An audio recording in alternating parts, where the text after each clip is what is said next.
नमस्ते, अस्सलाम वालेकुम, सत श्री अकाल, केम छो जोहार।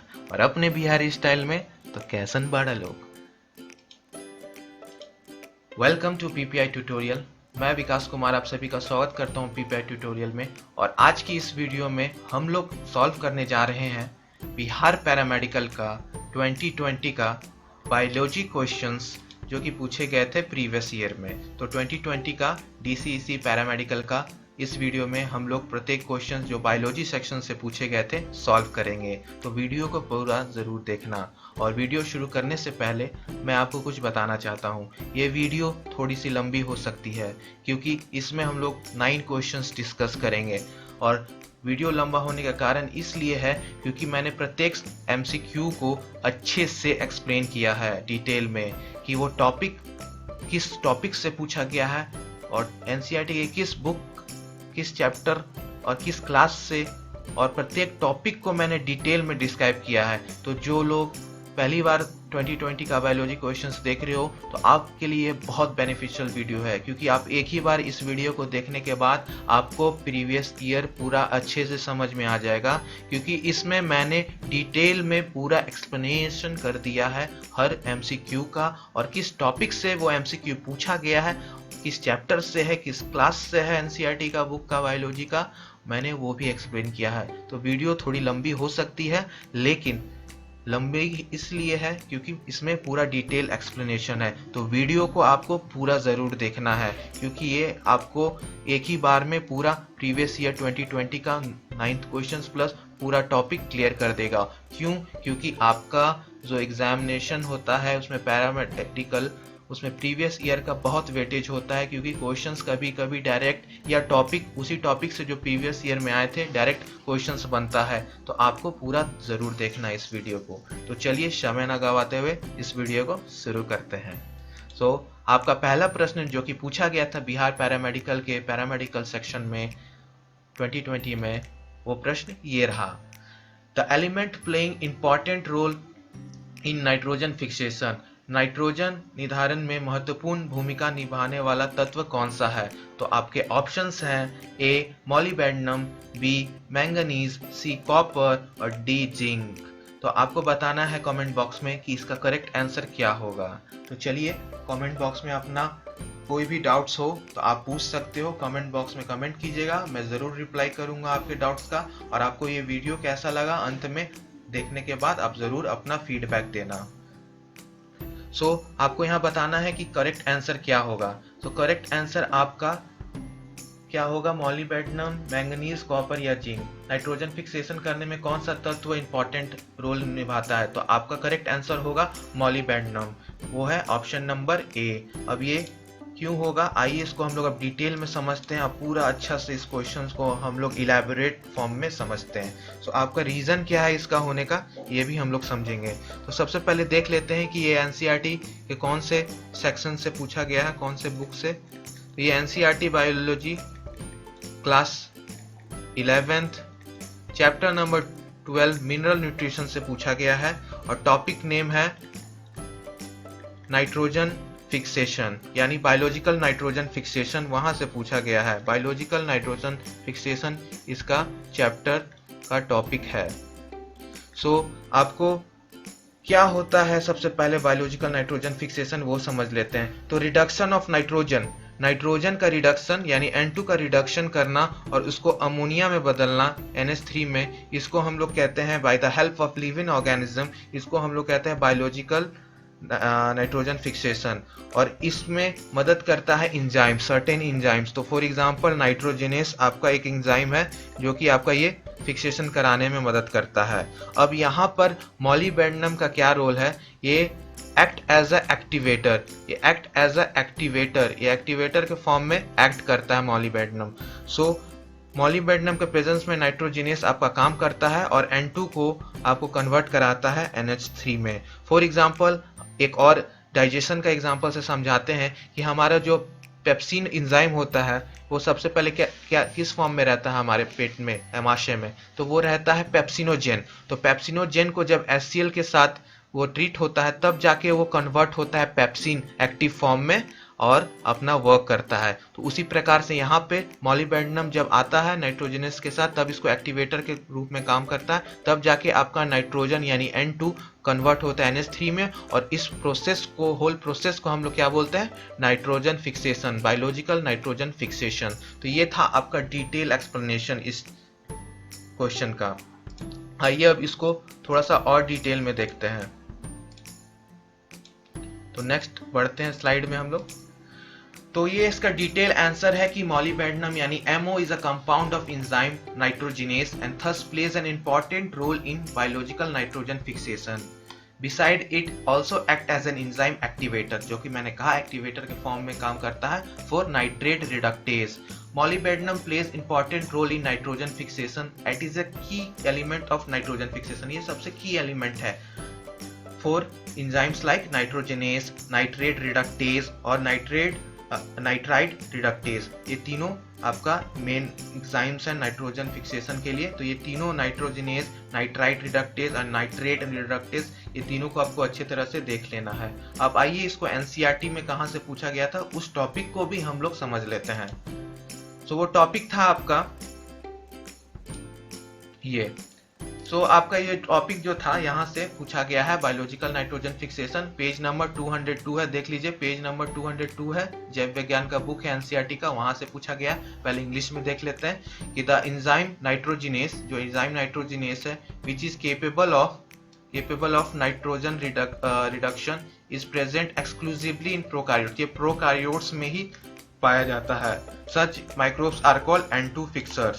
सच माइक्रोब्स को हम लोग क्या कहते हैं, N2 फिक्सर। और वही रिएक्शन है जो मैंने अभी जस्ट बताया कि N2 को नाइट्रोजिनेस के प्रेजेंस में यहाँ बस एडिशन क्या होगा, MO एक्टिवेटर का, और NH3 अमोनिया में कन्वर्ट करना। तो नाइट्रोजन फिक्सेशन का जो होता है microbes could be free living और सिम्बायोटिक। सिम्बायोटिक्स भी होता है और फ्री लिविंग भी होता है। तो ये पूरा लाइन अच्छे से समझना। एग्जाम्पल्स आपको बहुत इंपॉर्टेंट होते हैं, तो एग्जाम्पल्स आपको याद रखना। हो सकता है अगले बार एग्जाम्पल्स में आपको पूछ दे कि फ्री लिविंग या सिम्बायोटिक यानी स्वतंत्र या सहजीवी जीव कौन से हैं इसमें से। तो एग्जाम्पल्स में एजिटोबैक्टर, रेयोडोस्पिरिलम, बैसिलस, एनाबेना, नोस्टॉक, ये सब आपको इसमें कैटेगरी वाइज याद रखना है कि फ्री लिविंग्स कौन से हैं, नॉन फ्री लिविंग्स कौन से हैं। हिंदी में भी सेम चीज वही दे रखा है, एक बार हम लोग को बस रीड कर लेना है। तो ये था आपका पहला जो कि नाइट्रोजन अपचन के बारे में था। सो इसको मैंने डिटेल में समझा दिया। चलिए अब नेक्स्ट क्वेश्चन पे चलते हैं। नेक्स्ट क्वेश्चन भी इसी तरह से हम लोग डिटेल में इलैबोरेट करके पढ़ेंगे कि एक ही बार में हमारे ये क्वेश्चन समझ में आ गया। तो अब सेकंड क्वेश्चन हम लोग इसी प्रकार से देखेंगे। आइए अब हम लोग देखते हैं आज का दूसरा प्रश्न। सो दूसरा प्रश्न ये है कि if the percentage of thiamine is 20% in DNA, then percentage of guanine is। यदि थायमीन का परसेंटेज डीएनए में 20% है तो गुआनिन का कितना होगा। तो आपका ऑप्शन है A 20%, B 30%, C 40% और D 60%। इस क्वेश्चन को सॉल्व करने से पहले आइए देख लेते हैं कि ये क्वेश्चंस आपका किस चैप्टर और किस क्लास और किस बुक से पूछा गया है। सबसे पहले ये आपका क्लास 12th का क्वेश्चन है जो कि मॉलिक्यूलर इनहेरिटेंस से पूछा गया है, उस टॉपिक पे है। और ये टॉपिक है चार्गेव्स रूल। चार्गेव्स रूल के ऊपर ये सवाल पूछा गया है। तो क्वेश्चन को सॉल्व करने से पहले, आंसर बताने से पहले आपको ये टॉपिक में क्लियर कर देता हूँ, उसके बाद आप ही लोग सॉल्व कीजिएगा कि इसका करेक्ट आंसर क्या होगा। तो जो जानते हैं कि चार्गेव्स रूल क्या होता है उनके लिए तो ये इजी है, जो नहीं जानते उनके लिए मैं बता रहा हूँ कि चार्गेव्स रूल क्या था। चार्गेव्स रूल एक साइंटिस्ट है जिन्होंने नियम दिया था कि एडेनिन, गुआनिन, साइटोसिन और थायमीन के बीच में रेशियो रहता है 1:1 का, 50-50% रहता है। ठीक है, 50-50% रहता है। तो जो आपका एडेनिन, गुआनिन, साइटोसिन और थायमीन रहता है वो आप जानते हो कि एडेनिन थायमीन के साथ बॉन्ड बनाता है और आपका गुआनिन साइटोसिन के साथ बनाता है, और A+G यानी आपका यूरिन्स कहलाता है, और आपका C+T पायरामिडीन्स कहता है, तो ये आप लोग जानते हो। तो यहाँ पे इन्होंने यही दिया था कि आपका adenine plus guanine equal to purines होता है और cytosine plus thymine equal to pyrimidine होता है। तो इसका रेशियो यहाँ पे 1:1 का कहने का मतलब ये है कि यदि आपका गिवन क्वेश्चन में 20% आपका थायमिन है, तो थायमिन आपका 20% है, तो एडेनिन भी आपका 20% रहेगा। ये तो हो गया 20%, ठीक है, यानी 40% हो गया। यहाँ पे बचा कितना आपका 100 में, 40 से माइनस कीजिए तो आपका बचा 60।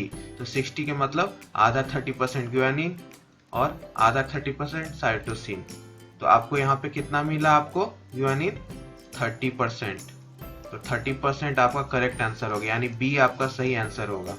B is your correct answer. अब आइए आगे इसमें देख लेते हैं कि इसको चेक करना होगा कि ये सही है कि नहीं। तो ये आपको जैसा कि मैंने बताया, adenine plus guanine equal to purines और cytosine plus thymine equal to pyrimidines. तो आइए इसको चेक कर लेते हैं कि ये सही है कि नहीं। तो सही चेक करने के लिए क्या करना होगा, आपको एडेनिन प्लस गुआनिन बराबर साइटोसिन प्लस थायमिन करना होगा, ठीक है। तो आपका adenine plus guanine equal to cytosine plus thymine, तो आपका क्वेश्चन में थायमिन कितना दे रखा है, 20%।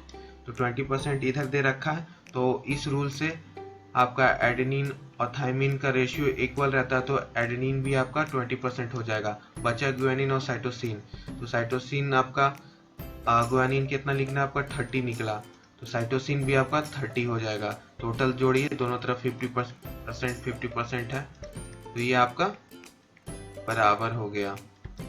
सो इस तरह से आप लोग चेक भी कर सकते हो। तो आप बस, ये बहुत इजी क्वेश्चन था चार गिब्स रूल के ऊपर, और चार गिब्स रूल्स को आइए एक बार डिटेल में भी देख लेते हैं एनसीईआरटी बुक से।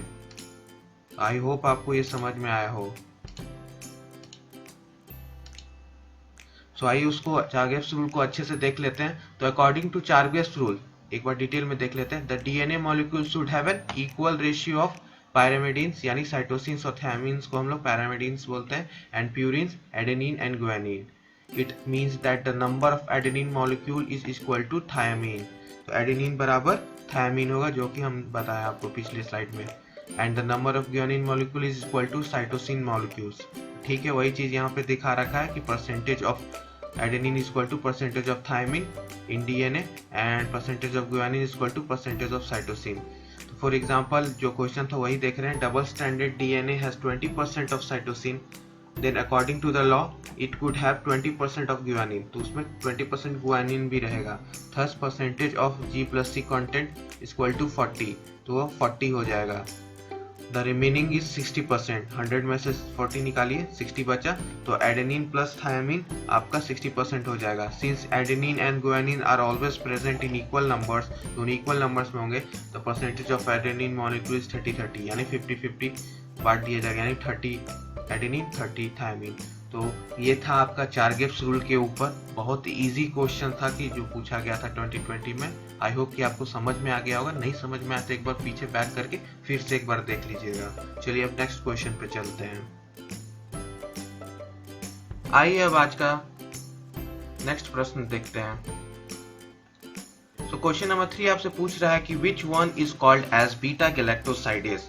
तो किसको बीटा गैलेक्टोसाइडेज भी कहा जाता है? तो आपके ऑप्शंस हैं, option number A maltase, B lactase, C amylase और डी रेनिन।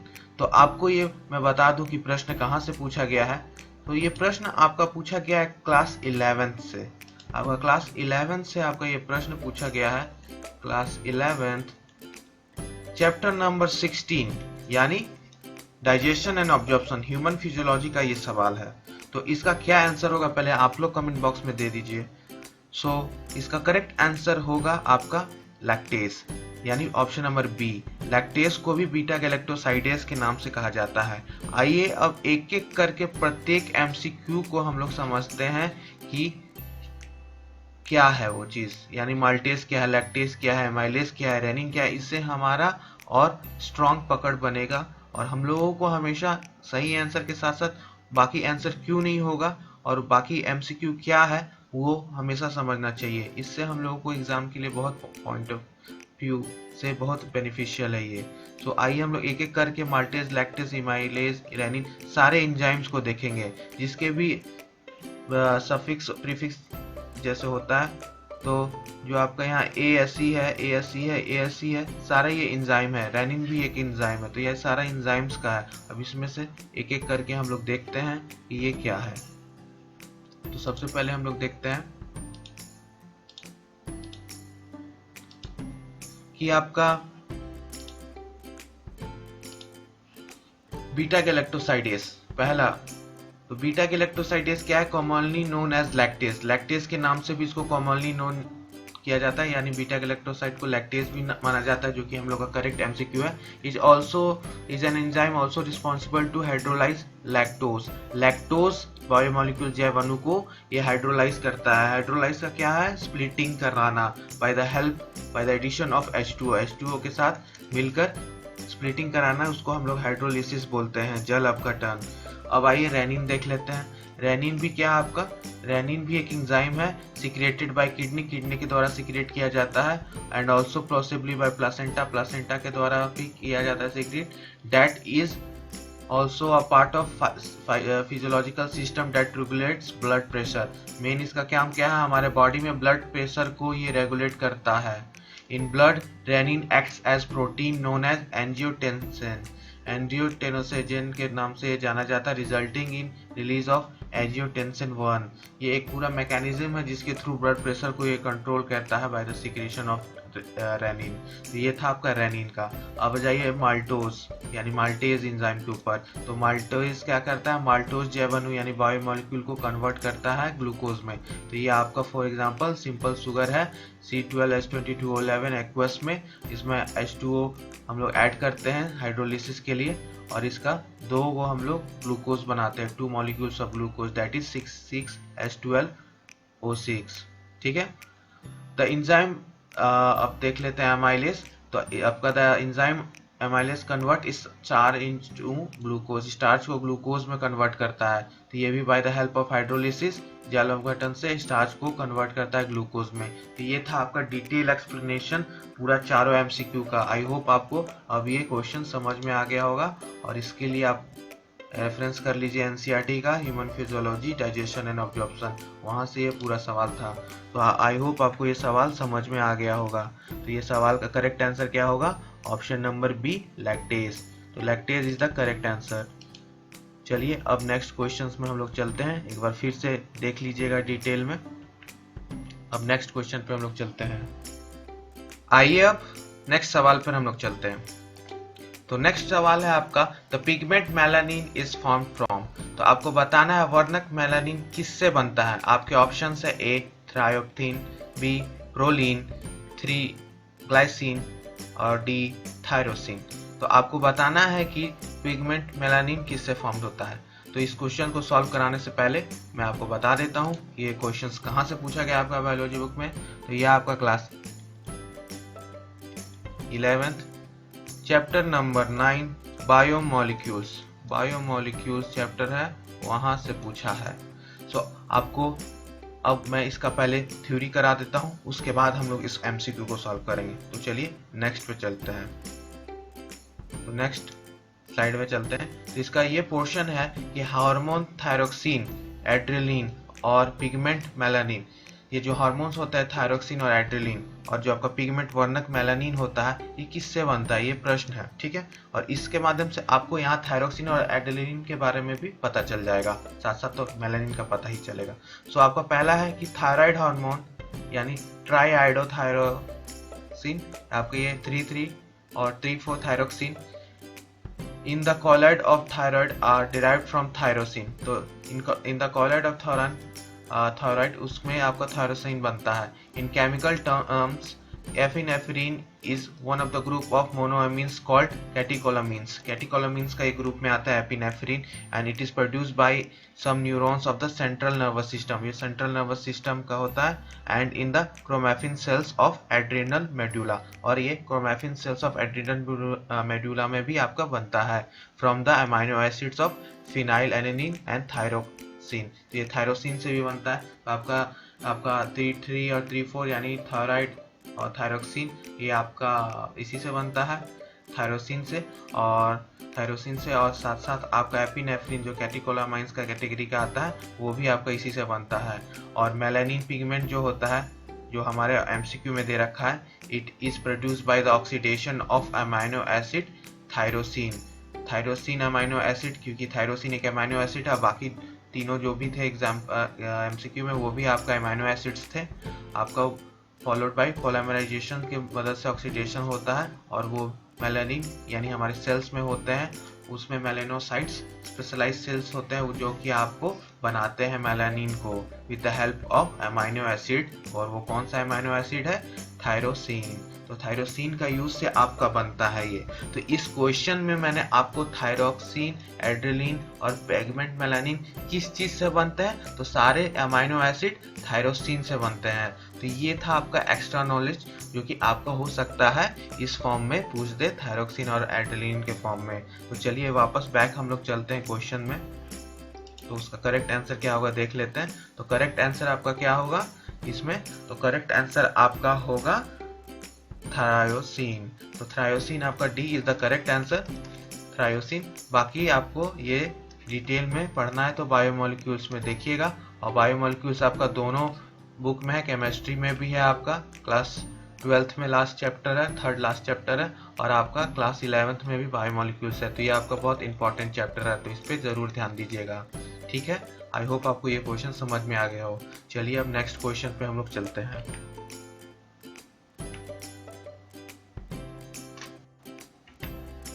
आइए अब नेक्स्ट सवाल पे बढ़ते हैं। आपका नेक्स्ट सवाल है question number 5, the bacterium that causes botulism. Botulism का कारण बनने वाला कौन सा जीवाणु है? ये आपका क्वेश्चन है। आपका पहला है ऑप्शन अफल्केटेटिव एनारोब यानी विकल्पीय जीवी, दूसरा है अफल्केटेटिव एरोब यानी विकल्पीय वायुजीवी, सी है आपका एन ऑब्लिगेट एनारोब यानी अविकल्पीय वायुजीवी, और डी एन ऑब्लिगेट एरोब यानी अविकल्पीय वायुजीवी। तो आपको बताना है कि बैक्टीरिया डेट काउजेस बॉट्यूलिज्म। तो आपको ये क्वेश्चन 2 बार रिपीट हुआ, ये आपको 2019 में भी सेम प्रश्न आया था। सो ये प्रश्न आपको 220 में भी पूछा गया है, 2020 में। सो ये आपका डायरेक्ट क्वेश्चन सेम आया। जब मैं 2019 का क्वेश्चन करवाऊंगा वहां पर भी आपको ये सेम प्रश्न दिखेगा। ये बहुत इंपॉर्टेंट प्रश्न है, इसको अच्छे से करना है हम लोगों को। और ये मैं बता देता हूँ कि किस चैप्टर से, ये क्लास 12th चैप्टर नंबर 8 आपका जो ह्यूमन हेल्थ एंड डिजीजेज है उसका टॉपिक नंबर 8.1 में वहां से ये प्रश्न पूछा गया है। तो इस चैप्टर को भी अच्छे से एक बार देख लीजिएगा। आइए इसको डिटेल में हम लोग देखते हैं इसका आंसर क्या होगा, उसके बाद आके हम लोग एमसीक्यू लगाएंगे। इसका थ्योरी देख लेते हैं एक बार पहले। तो थ्योरी ये है कि botulism is a type of food poisoning. ये एक टाइप का फूड पॉइजनिंग है जो कि काउज्ड बाय टॉक्सिन जो हमारे बॉडी में प्रोड्यूस होता है by the bacterium clostridium botulinum. ये आपका जो बैक्टीरिया है क्लोस्ट्रीडियम बोट्यूलिनम उसके द्वारा किया जाता है, होता है पॉइजनिंग। तो ये क्या है? एक ऑब्लिगेट एनारोब है। ये एक ऑब्लिगेट एनारोब है यानी ये एक अवायुजीवी है। ठीक है, an obligate anaerobe is an organism that can not grow in the presence of oxygen. ये ऑक्सीजन के प्रेजेंस में नहीं ग्रो कर सकता है। And it attacks the nervous system of the body. ये नर्वस सिस्टम को अटैक करता है हमारे बॉडी में और टॉक्सिन बनाता है। ठीक है, और उसके सिम्टम्स है कि वीकनेस होने लगेगा, ब्लड विजन रहेगा, धुंधला दिखेगा, फीलिंग टायर्ड महसूस होगा, डिफिकल्टी इन स्वेलिंग, खाना खाने में दिक्कत होगा, ट्रबल टू स्पीक, बोलने में भी दिक्कत होगा। तो ये आपका इतना सिम्टम्स है इस बीमारी का। सो ये क्वेश्चंस बहुत इंपॉर्टेंट है। आइए अब मेन क्वेश्चंस पे चलते हैं। यहाँ पे हम लोगों को क्या मिला आंसर? Obligate anaerobe. सो आपका कौन सा है an obligate anaerobe? Option number C is your correct answer. अविकल्पीय वायुजीवी आपका करेक्ट आंसर होगा। सो इस तरह से हम लोगों को क्वेश्चंस को करना है कि इस तरह से कि आपको पूछ दे घुमा के भी क्वेश्चंस तो हो जाए। सो आपको हर क्वेश्चंस को अच्छे से डिटेल में थ्योरी वाइज भी पढ़ना है, और मैं हर क्वेश्चंस को आपको एक्सप्लेन करूंगा और कहाँ से पूछा है, किस टॉपिक से पूछा है, ये भी हर प्रत्येक क्वेश्चन में बताते चलूंगा कि इससे आपको क्लियर हो जाए। और आप इसका नोट्स जरूर बनाएं प्रीवियस ईयर का, जैसे मैं बताते जा रहा हूँ, और चैप्टर वाइज और टॉपिक नंबर जरूर लिखें और उस टॉपिक को अच्छे से करिए। ठीक है, तो चलिए अब नेक्स्ट क्वेश्चन में चलते हैं। आइए अब नेक्स्ट क्वेश्चन को देखते हैं। तो नेक्स्ट क्वेश्चन आपसे क्या पूछ रहा है? नेक्स्ट क्वेश्चन आपसे पूछ रहा है कि which of the following plant produce seeds but not flowers. कौन से पौधे बीज पैदा करते हैं लेकिन फूल नहीं? तो आपको बताना है ए मेज, बी मिंट, सी पीपल या डी पाइनस। तो ये बहुत इजी सवाल है आपको, जो भी पूछा गया है आपका चैप्टर नंबर 3 प्लांट किंगडम से सवाल पूछा गया है। प्लांट किंगडम से चैप्टर से पूछा गया है क्लास 11 का। तो क्लास 11 का प्लांट किंगडम बहुत इंपॉर्टेंट चैप्टर है, इसके एग्जाम्पल्स बहुत इंपॉर्टेंट है। तो आपको एग्जाम्पल्स हर चीज का याद रखना है इस चैप्टर में। आइए देखते हैं क्वेश्चंस को डिटेल में। क्या होगा आंसर कि इनमें से कौन से प्लांट है जो प्रोड्यूस करते हैं सीड तो प्रोड्यूस करते हैं बट उनमें फूल नहीं होता, फ्लावर नहीं होता। सो जिम्नोस्पर्म्स जो होते हैं are the plants that bear seed but are naked, that is they do not have flowers. On the other hand angiosperm are the plant that bear flowers around seeds. So मतलब seeds के around flower आपका angiosperm में होता है, gymnosperm में नहीं होता है। तो आपको समझ में आ गया कि जो जिम्नोस्पर्म है उसमें आपका बस सीड होगा, फ्लावर नहीं होगा, और एंजियोस्पर्म में सीड के आगे साथ साथ फ्लावर भी रहेगा। तो जिम्नोस्पर्म आता flowerless seed bearing plants, they possesses naked seed. In the given option, हमारा जो गिवन ऑप्शन था उसमें पाइनस करेक्ट आंसर होगा, और जो कि वो जिम्नोस्पर्म है। ऑन द अदर हैंड बाकी तीनों जो थे वो आपके एंजियोस्पर्म्स थे, which bear flowers, fruits and seed. तीनों चीज उसमें होगा, फ्लावर भी होगा, फ्रूट भी होगा और सीड भी होगा।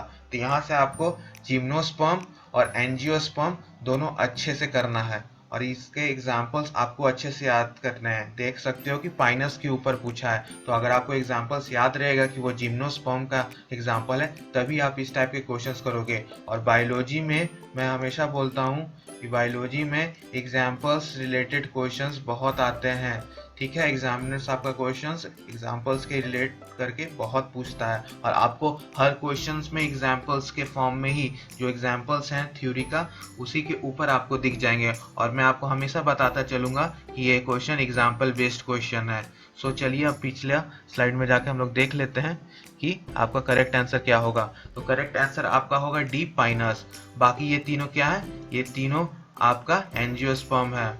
क्या है ये? एंजियोस्पर्म्स हैं। और ये क्या है? जिम्नोस्पर्म है। तो जिम्नोस्पर्म का क्या कैरेक्टरिस्टिक्स होता है कि इसमें आपका फ्लावर नहीं होता है, सिर्फ सीड होता है, और एंजियोस्पर्म में फ्लावर, सीड, फ्रूट तीनों चीज होता है। तो ये आपको समझ में आ गया होगा, आई होप। चलिए अब नेक्स्ट क्वेश्चंस के ऊपर चलते हैं हम लोग। आइए अब नेक्स्ट सवाल देखते हैं। नेक्स्ट सवाल आपसे ये पूछ रहा है कि आपका क्वेश्चन नंबर 7 ये है कि विच हैज क्लोरोक्लोरीन पिगमेंट। क्लोरोक्लोरीन वर्णक कौन सा है? तो पहला है आपका ऑप्शन एनिलिडा, बी इंसेक्टा, सी इकाइनोडर्माटा और डी लोअर कॉर्डेटास। तो आपको बताना है कि इसमें से क्लोरोक्लोरीन पिगमेंट कौन सा क्लास में होता है, फाइलम का। सो आपका ऑप्शन है Annelida, insecta, Echinodermata, lower Chordata. तो इसका करेक्ट आंसर होगा आपका ए एनिलिडा। और वो कैसे, आइए हम लोग देख लेते हैं कि आपका ये जो होता है एनिलिडा, ये आपका आप देख सकते हो ये एनिमल किंगडम का सवाल है। एनिमल किंगडम यानी क्लास 11 का चैप्टर नंबर 4 का। तो ये आपको चैप्टर अच्छे से करने हैं, और ये भी देख सकते हो आप एग्जाम्पल्स के फॉर्म में। आपको एक पिगमेंट दे रखा वर्ण, और आपको पूछ रहा है कि वो कौन सा एनिमल किंगडम के कौन सा फाइलम में क्लास से आता है। तो ये आपको समझना है यहाँ पे। सो एनिलिडा आपका एक वर्म है, क्लास है, मतलब एक क्लास है, ठीक है, जो कि पॉलीकीटा में आता है। पॉलीकीटा का एक क्लास है, और एग्जाम्पल्स में आपका वर्म्स का हो गया क्लैन वर्म, दूसरा हो गया आपका सैंड वर्म।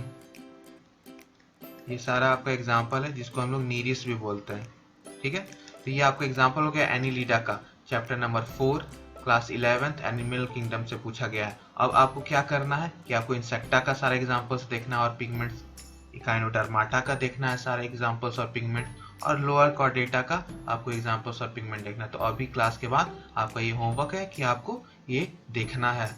ठीक है, तो इसका एनेलिडा होगा। और ये क्लोरोक्विनिन पिगमेंट क्या है, ये रिस्पिरेटरी पिगमेंट है। ये क्या है, रिस्पिरेटरी पिगमेंट है, ठीक है, जो कि एनेलिडास में पाया जाता है। तो ये एक रिस्पिरेटरी पिगमेंट है। तो आई होप आपको ये समझ में आ गया होगा क्वेश्चन नंबर 7। चलिए हम नेक्स्ट क्वेश्चन के ऊपर चलते हैं।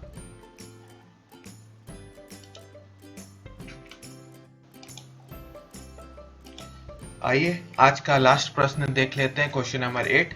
ये आपका लास्ट प्रश्न है जो कि पूछा गया था बायोलॉजी सेक्शन से, आपका 2020 में या 2020 में आपका पूछा गया था बायोलॉजी सेक्शन से बिहार पैरामेडिकल में। और इसके साथ 3 बात और कि आपको इसका पीडीएफ चाहिए तो आप टेलीग्राम चैनल को ज्वाइन कर लीजिए, हमारा लिंक डिस्क्रिप्शन बॉक्स में दे रखा है। साथ ही साथ हमारा फेसबुक और इंस्टाग्राम चैनल का भी आपका पेज का भी आपका दिया हुआ है लिंक, उसको भी जाके ज्वाइन कर लीजिए और सपोर्ट कीजिए पीपीआई ट्यूटोरियल्स को इसी तरह की वीडियोस पाने के लिए। और टेलीग्राम को ज़रूर ज्वाइन कर लीजिएगा, वहाँ पर आपको सारा इसका पीपीटी और पीडीएफ सब मिल जाएगा, ठीक है।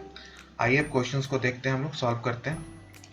सो क्वेश्चन आपका क्या बोल रहा है, क्वेश्चन नंबर 8 कि in which plant sunken stomata are found, किस पौधे में पाया जाता है संकिन स्टोमाटा, ठीक है। तो आपका ऑप्शन है ए नीरियम, बी मैंगो, सी गुआवा, डी हाइड्रेलिया। तो आपको बताना है इसमें से करेक्ट आंसर क्या होगा। आइए देख लेते हैं डिटेल में इसका आंसर। तो जीरोफाइट्स, जो जीरोफाइट्स होते हैं वो क्या होते हैं, the stomata are sunken as they are located in the cup shaped depression. तो जीरोफिटिक प्लांट्स आपके जो होते हैं जिसमें संकिन स्टोमाटा रहता है in the cup shaped depression के फॉर्म्स में, एग्जांपल में नीरियम, नीरियम उसका एग्जांपल हो गया। एक तरह का ये एडेप्टेशन है जिसमें रिड्यूस हो जाता है loss of water in the xerophytic plants. तो ये लॉस ऑफ वाटर का रिड्यूस कर देते हैं, एग्जांपल में आपका नीरियम हो गया। तो नीरियम आपका करेक्ट आंसर हो गया। तो आपको ये क्वेश्चन समझ में आ गया होगा कि नीरियम इसका एग्जांपल है। नीरियम एक जीरोफिटिक प्लांट है जिसमें plant sunken stomata are found. सो आपको ये क्वेश्चन समझ में आ गया होगा।